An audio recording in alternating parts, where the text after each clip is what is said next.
الحمدللہ الحمدللہ رب العالمین والصلاة والسلام علی رسولہ الکریم نبینا محمد صلی اللہ علیہ وسلم وعلی آلہ واصحابہ اجمعین اما بعد اعوذ باللہ السمیع العلیم من الشیطان الرجیم من ہمزہ ونفخہ ونفثہ بسم اللہ الرحمن الرحیم رب اشرح لی صدری ویسر لی امری واحلل عقدۃ من لسانی یفقهوا قولی رب ارحمہما کما ربیانی صغیرا آمین۔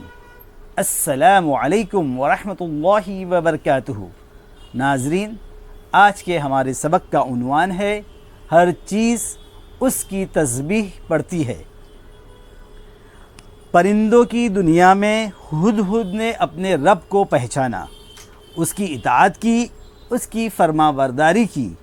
اللہ نے حضرت سلیمان علیہ السلام کے تذکرے میں فرمایا، اس نے پرندوں کا جائزہ لیا، اس نے یعنی سلیمان علیہ السلام نے پرندوں کا جائزہ لیا۔ کہا، کیا بات ہے کہ ہدہد نظر نہیں آتا؟ کیا وہ غائب ہو گیا ہے؟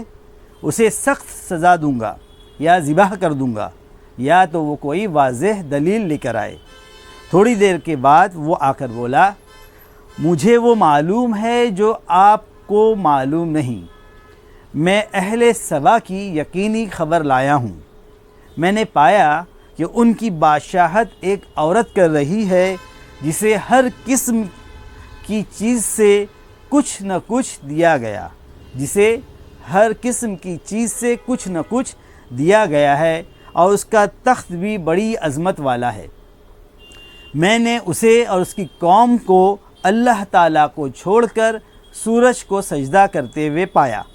شیطان نے ان کے کام انہیں بھلے کر کے دکھلا کر صحیح راہ سے روک دیا ہے، پس وہ ہدایت پر نہیں آتے کہ اسی اللہ واحد کے لیے سجدہ کریں جو آسمانوں اور زمین کی پوشیدہ چیزوں کو نکالتا ہے، اور جو کچھ تم چھپاتے ہو اور ظاہر کرتے ہو وہ سب کچھ جانتا ہے۔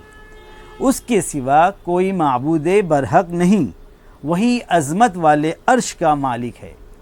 سلیمان علیہ السلام نے کہا، اب ہم دیکھیں گے کہ تو نے سچ کہا یا تو جھوٹا ہے۔ میرے اس خط کو لے جا کر انہیں دے دے، پھر ان کے پاس سے ہٹ اور دیکھ وہ کیا جواب دیتے ہیں۔ سورہ نمبر 27 آیت نمبر 20 سے لے کر 27 تک۔ ہدہد جاتا ہے اور پھر وہ قصہ پیش آیا جو معروف ہے، جس کے تاریخی نتائج ہوئے۔ اس کا سبب وہی پرندہ تھا جسے معرفت رب حاصل ہوئی تھی، حتیٰ کہ بعض علماء کہتے ہیں کہ یہ ہدہد فرعون سے بھی زیادہ دانا نکلا۔ فرعون نے خوشحالی میں رب کی نافرمانی کی اور مصیبت آتی دیکھ کر ایمان لایا، لیکن اس وقت اس کی ایمان کا کوئی فائدہ نہ ہوا۔ ہدہد نے خوشحالی میں ایمان سے کام لیا جو شدت کے وقت میں اس کے کام آیا۔ ہدہد نے کہا، وہ اس الہ واحد کے لیے سجدہ نہیں کرتے جو پوشیدہ چیزوں کو نکال باہر کرتا ہے۔ اس کے برعکس فرعون کہتا تھا کہ میرے سوا تمہارا کون الہ ہے؟ جس آدمی سے پرندہ بھی زیادہ ذکی ہو، چونٹی بھی جس سے زیادہ انجام کی سمجھ رکھتی ہو، اس کی شقاوت اور بدبختی میں کیا شبہ ہو سکتا ہے؟ وہ پلید ہی تو ہے جس کے راستے بند، تدبیر منقطع اور اعضاء معطل ہو جائیں۔ فرمایا، ان کے دل ہیں جن سے سمجھتے نہیں، آنکھیں ہیں جن سے دیکھتے نہیں، کان ہیں جن سے سنتے نہیں۔ سورہ نمبر 7 آیت نمبر 179۔ شہد کی مکھیوں کی دنیا میں اللہ کا لطف و کرم اور عنایت ربانی دیکھیے۔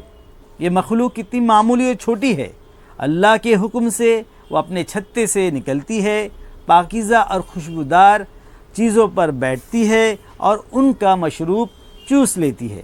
اسے پھولوں سے پیار اور کلیوں سے عشق ہے، ان سے واپس آتی ہے اور اپنے ہی خلیے میں جاتی ہے اور ایسا مشروب عمدہ مشروب بناتی ہے جس میں لوگوں کے لیے شفا ہے اور رنگ مختلف۔ وہ راستہ نہیں بھولتی اور دوسرے کے خلیوں میں نہیں جاتی۔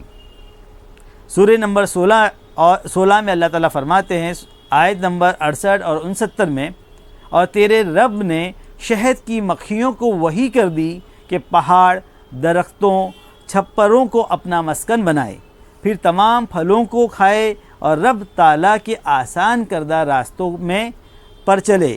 اس کے پیٹ سے ایسا مشروب نکلتا ہے جس کے رنگ مختلف ہوتے ہیں اور جس میں لوگوں کے لیے شفا ہے، بلا شبہ اس میں تفکر کرنے والوں کے لیے نشانی ہے۔ ان قصوں اور عبرت آموز واقعات سے آپ کو یہ فائدہ ہوگا کہ آپ یہ جانیں گے کہ اللہ واحد کا لطف خفی ہر طرف جاری و ساری ہے۔ اللہ واحد کا لطف خفی ہر طرف جاری و ساری ہے، اس لیے بس اسی کو پکاریں، اسی سے لو لگائیں، اسی سے مانگیں، اور یہ سارے لوگ، یہ پوری دنیا اس کے مقابلے میں آپ کے کسی کام کی نہیں۔ یہ سب مساکین ہیں اور سب کے سب اللہ کے محتاج۔ اللہ ہی سے یہ سب صبح و شام اپنے لیے آرام، خوشحالی، صحت و عافیت اور دولت اور جاہ و منصب کی گزارش کرتے ہیں، کیونکہ ہر چیز کا مالک ایک اکیلا اللہ ہے۔ اے لوگو، تم اللہ کے محتاج ہو اور وہ حمید و بے نیاز ہے۔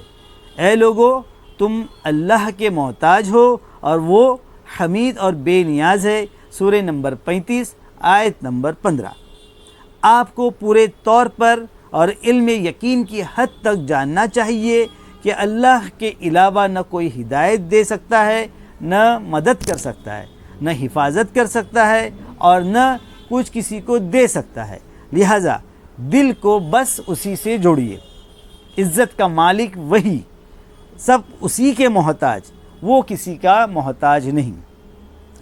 کہ ہے ذات واحد عبادت کے لائق، کہ ہے ذات واحد عبادت کے لائق، زبان اور دل کی شہادت کے لائق۔ اسی سے ڈرو گر ڈرو تم کسی سے، اسی پر مرو گر مرو تم کسی پہ۔ اس کی عبادت اور اطاعت سے اس کا قرب حاصل کریں، اس کی عبادت اور اطاعت سے اس کا قرب حاصل کریں۔ اگر اس سے استغفار کریں گے تو وہ معاف کر دے گا، توبہ کریں گے توبہ قبول کرے گا، اس سے مانگیں گے تو دے گا، اس سے رزق چاہیں گے تو روزی دے گا، مدد چاہیں گے تو مدد ملے گی، اس کا شکر کریں گے تو آپ کو اور زیادہ دے گا۔ اللہ تعالی ہمیں ان باتوں پر عمل کی توفیق عطا فرمائے، یقین کے ساتھ ان باتوں پر عمل کی توفیق عطا فرمائے۔ وآخر دعوانا ان الحمد للہ رب العالمین، والسلام علیکم ورحمۃ اللہ وبرکاتہ۔